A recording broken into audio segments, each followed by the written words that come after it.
Now, what was going on around the other parts of the world during that time? Um, as I had said in the last lecture or in the last recording, the old certainties, the old world order of the feudal society, of the church having a complete rule, and the new attitudes that is that is the aspirations of the people of the lower class or the social mobility, that they were the primary sections of interest. But these two conflicting and these two opposite ideas of the world existed side by side. It is important to remember, however, that life is always more complex than any system of thought, and the aim of this particular lecture will be to focus on these main opposite ideas, on the main opposite ideas that will help us to explain the wife of explain the changes or explain the attitudes that we can find in the prologue and the tale. So these old and new attitudes will be referred to as the medieval, that is the old will be standing for the medieval, and the new will be standing for the modern respectively. Now, what was this old view of the world? How was this medieval view of the world constructed? In the medieval view of the world, every creature and thing had a purpose and a preordained place. That is, you have come to this world with a purpose, and your place in the world is predetermined. Now, this particular view leaves no gap for any kind of social mobility, as you can understand, because if you have a predetermined job or predetermined purpose in this world, then you will always be stuck within the circle of that purpose and never be allowed or never even think of crossing that circle. Now, the cause of all purpose and order was God. He presided or he ruled over a spiritual edifice. He ruled over the spiritualities through his priests on the earth, the Pope primarily, and all religious matters were under the authority of the Roman Church. God also presided over the secular side of the society through the king on the earth, whose family was originally chosen and anointed, and who therefore held a divine right to rule over all the other members of the society. This is, of course, a very simplified picture of medieval thought, but the main point is clear, and that is that the authority of Pope and the King and the two hierarchical structures they control, that is the Pope ruling over all the religious matters and the king over all the social matters. They controlled them, and they could not be their matters or their ruling, their orders could not be questioned. A result of seeing every person fitted into a rigid social structure was that individuals were not seen as important. Private hopes and despairs and sadness and failures were thought to be insignificant in comparison to the grand order in which the god and the king ruled unquestionably. It can be very difficult for a modern student as a scholar of the 21st century, to understand how trivial an individual's feelings, how futile or useless an individual's feelings were in the medieval world. Modern thought pays attention to the individual, as was heralded or as was called upon also by the romantic poets of Europe, as Wordsworth writing for the common tongue, in the common tongue for every individual of the society. Uh, and modern thought pays attention to the individual, his romantic his romantic ecstasy, his imaginative powers, and why he would want, and his melancholy, his despairs. And a very good example of this already exists in another of Chaucer's work, and that is Troilus and Cresside.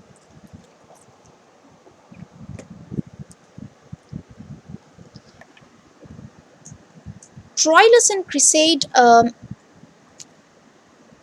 they were now in the story of Troilus and Cresside.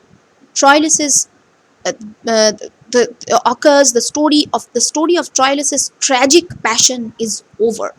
Uh, you can find near the end of this work, you find in the story towards the end of this work that Troilus's passion or tragic passion is over, is done with, and when he dies, his perspective or his point of view on life changes completely, and his soul sees the world from the medieval point of view for the first time.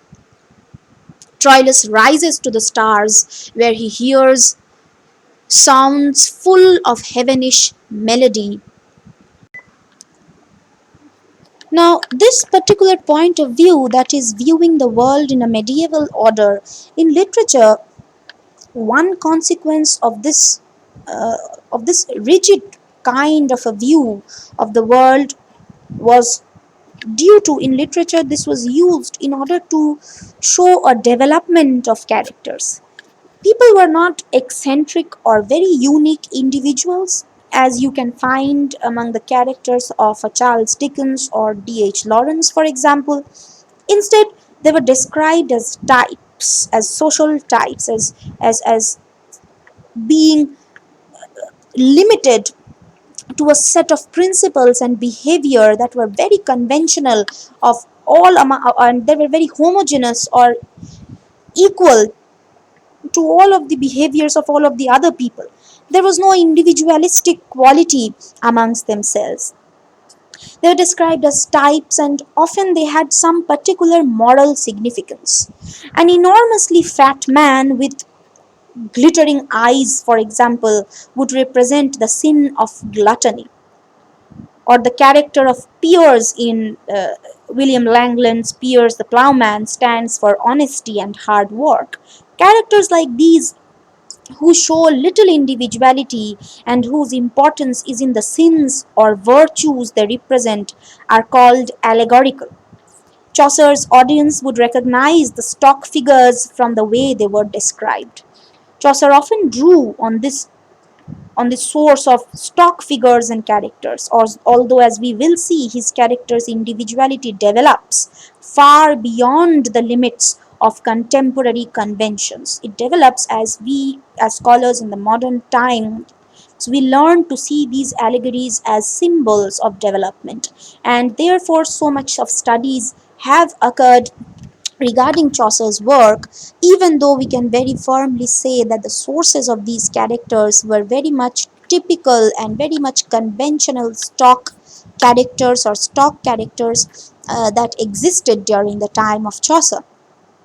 More complicated and precise definitions of character could be drawn from his usage of astrology.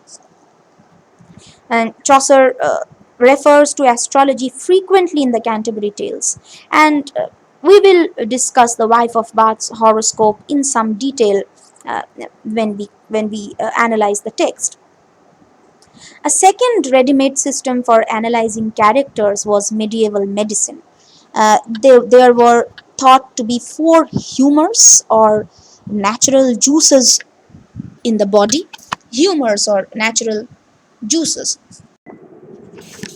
and each person, and in theory, that is theoretically, each person held a natural slight excess, like you could carry you will or any one individual or any one person would have in himself a little bit of excess of one or any of the humor, and this predetermined or this determined their dominant characteristic or dominant feature. Medical beliefs, you can of course do a simple Wikipedia study on humoralism. It will not be very difficult to understand. However, if you do find it difficult, you can always ask me or present to me your queries. Medical beliefs such as this humoralism, they were also associated with planets and colors. So here again there is a complicated scheme that expresses the variations or the variousness of the characters within this, within its all embracing order. So even if you are trying to group together, well, as in the medieval times, group together all of the individuals or of the people on the earth, by saying that they are all composed, or they are all dominated or controlled by these humors or elements of the world. Even then, there are variousness, there are varieties of excesses, varieties of combinations which existed, combinations of these humors which existed among human beings. And as such, even in this all embracing or homogenizing order, there were subtle varieties, there were subtle heterogeneity. For example, the wife of Bath's portrait in the general prologue describes her, in the general prologue to the Canterbury Tales, that is, the wife of Bath's portrait is described as red of hue, that is, she was of in red in color almost, and that were of scarlet red. Her clothes were of scarlet red. Chaucer's audience would immediately recognize this color as signs of sanguine or blood dominated type, and would deduce, and if blood is one of the humors in the theory of humoralism, and if you are of red in color and wearing a dress of scarlet in color, then of course the audience of the contemporary medieval society would very easily recognize this humor to be a characteristic of a strong and quick temper, but very inconstant, very fickle minded, and they already knew of the typical sanguine character. So this science of physical science, that is physiognomy or reading character from facial features, was also related to astrology and medicine. So we will find the wife of Bath pointing out that she was gap tooth, that she had gaps in her teeth, among her teeth, and expected the pilgrims to understand this as a sign of lechery, that is lustiness, and then referring to a birthmark as as a seal of Venus by way of further astrological proof. Now, Venus being a conventional sign of the woman, you can already analyze that all of these combinations, that is, the humor of blood standing for short temper and inconsistency, lecherousness, lustiness, and also the sign of Venus, it all amounts to the character of the wife of Bath becoming a very unconventional, lecherous feminine subject, which some of which, the broader parts of which I have already explained and posted an essay and explained them in the PowerPoint presentation. Um, the main point to understand now is that the characterization from a medieval point of view was a complicated system, evolved to describe the variety between human beings. But we must never quite forget that this system relied on a rigid framework of beliefs. Ultimately, religious and moral order, and royal and papal authority, that is, the authority of the Pope, it bounded or it guided everything the medieval person saw or felt. Everybody and everything had its own place. And we will see that the wife of Bath's place is very carefully defined in these terms. And however much we may be tempted in our modern way of thinking to excuse her or even take her side in a modern reading, any you reading a wife of Bath's character will obviously want to be on her side, but you must never ignore that the medieval view of her that Chaucer she is at pains to reveal in her prologue and tale. It is the medieval point of view that he pains to reveal because he also believed in that system. And the modern way of looking at the world requires less explanation since it is essentially the same attitude that prevails today. However, there are a few points we can bring about in order to contrast between the medieval and the modern world and attitudes. First, we think about a character our main interest lies in. what makes that person unique, their eccentricities or individuality, rather than their classification into types. We are fascinated by people's dreams, hopes, loves, and hates, and we interpret irrational, illogical actions in terms of tension, emotional stress, or by using modern psychology's idea of the subconscious. The details and variants are they are not important right now, but the main point is that we believe in the value, sensitivity, and significance of an individual person. This contrasts with the medieval point of view, which sees the world and all man's concerns as vanity, as Troilus, as I quoted a part of Troilus and Crusade, that all he sees from up heaven and when he looks at the earth, all he sees is vanity. This is not a modern point of view that we hold dear. And from that modern point of view, everything else follows from the importance of the individual. We believe that the cleverest and greatest people rise to the highest positions. A hard working man will make a lot of money. All through our upbringing, we are told it depends on you. If you want to be a lawyer, a doctor, or president, go out and do your best. It is up to you. In this way, we underline our belief that the social and moral order of the world is determined by human individuality. And in our literary characters, we celebrate the inner lives of individuals. This is directly opposed to the medieval God centered view.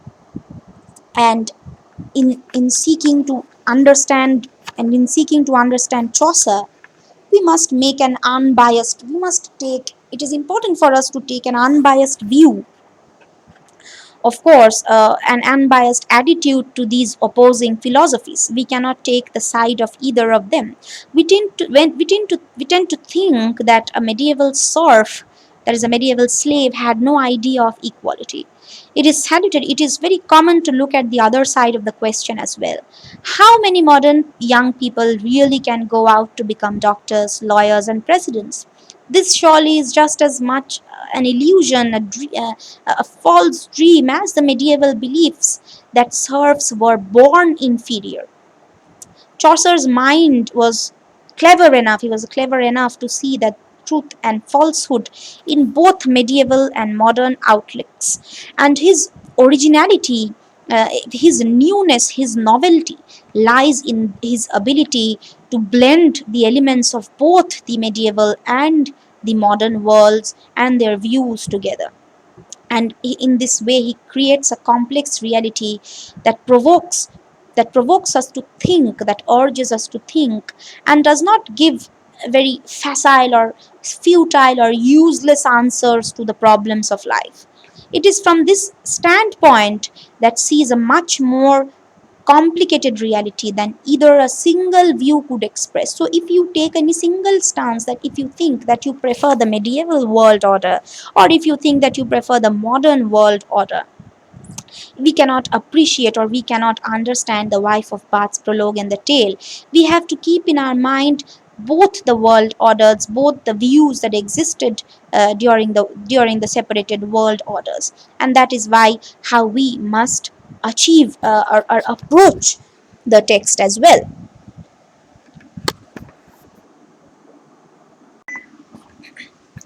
And as such, these were the themes that Chaucer or that the text of the Wife of Bath's prologue and tale explore. The first being love and marriage. In Chaucer's time, there were two predominant ways of viewing relations between the sexes, between the male sex and the female sex. First, the institution of marriage was not confused with romantic feelings as it is now. So you may not be in love with a person passionately, have romantic feelings for the person in your heart in order to consider marrying him or her. This was not a criteria for marriage at that point of time. It was an unquestioned part of the social and religious order, and it was there for social and financial security, and for procreation, that is for reproduction, that is for continuance of the human race. Alison of Bath, that is the name of the wife of Bath, Alison was I'm sorry, was first married when she was 12 years old. Her husband was a rich old man. This was an explicit bargain. Her youth, beauty, and fertility was traded. They were traded for the money that the husband brought into the relationship.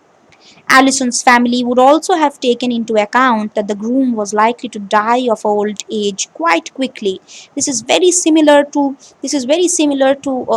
what would centuries later happen in India as well, during the Shoti Pratha, the ritual of burning alive the wife whose husband has just died, and the situation, this ritual was politicized by the priests, particularly of the social order, who saw it as an opportunity to get the money of the dead husband, because the property could not be transferred to a widow.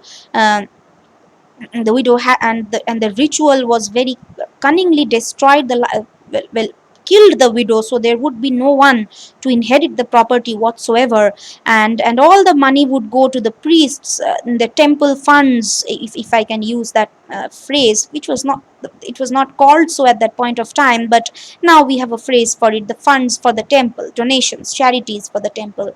And the husbands were usually not just old, but very, very, very old. So this was also the case with Alison, as it was happening in the 14th century. They were likely to know that the husband is likely to die of old age quite quickly, and when he dies, Alison, who is 12 now, would be fairly in her youth at that point of time. Such crass and such, well, how should I put it, wild trading in young girls as wife slaves would not shock Chaucer's audience. It was simply part of the accepted order of the society. In addition, marriage gave the husband almost unlimited power over his wife. She was his property to do with as he liked, though this could vary according to the power of her family and their ability to protect her. So, if the family of the wife is rich, then she would not be under so much of dominance and uh, atrocity and tortured by the husband, if there is a possibility. And if you belong to a poor family, then your chances of being tortured and dominated time after time, it becomes very, very, your chances become very high. And on the other hand, the ideas of courtly love had gained some prominence and fashion in Chaucer's time. It was popularized in courtly romances imported or brought in from France, including Chaucer's own translation of the Romaunt of the Rose, or the Romance of the Rose. The courtly lover is a type we recognize more easily in the present day.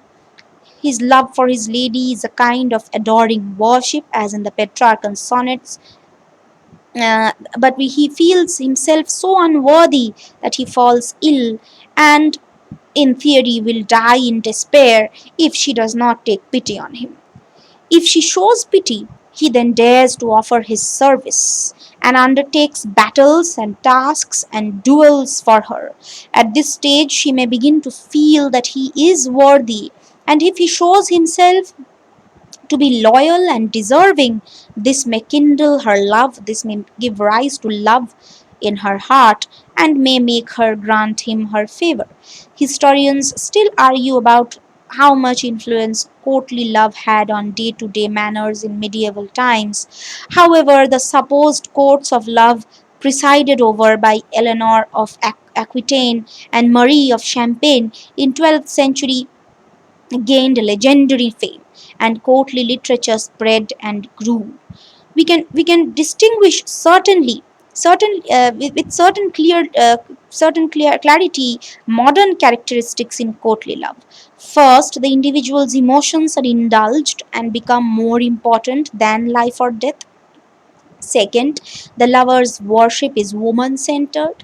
She becomes a faultless idol, taking the place of God.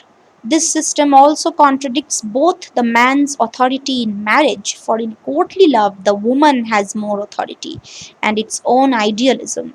Courtly love is a paradoxical, is a very antithetical idea, for with all the worship and exaltation of womanhood that happens at this stage, worship of womanhood, worship of ideal beauty, the ultimate aim of the lover is to possess and conquer her. And we will study more about the conflicts and paradoxes in the text particularly. Now about the other theme, that is of the gentilese, that is the quality of nobility that the wife of Bath calls gentilese. This theme is developed in the wife of Bath's prologue and tale as a debate, as a quarrel between old and new values. There is no modern equivalent of the word gentilese, but nobility and virtue between them give an idea of its meaning. The traditional view was that gentilese was inherited. So, the more genteel your family, the higher you were born in the social scale, the greater your nobility and virtue would be. This fits the medieval view of an ordered society, of course, with social ranks that were so rigid and immovable and passed down through heredity from generations to generations by some divine law.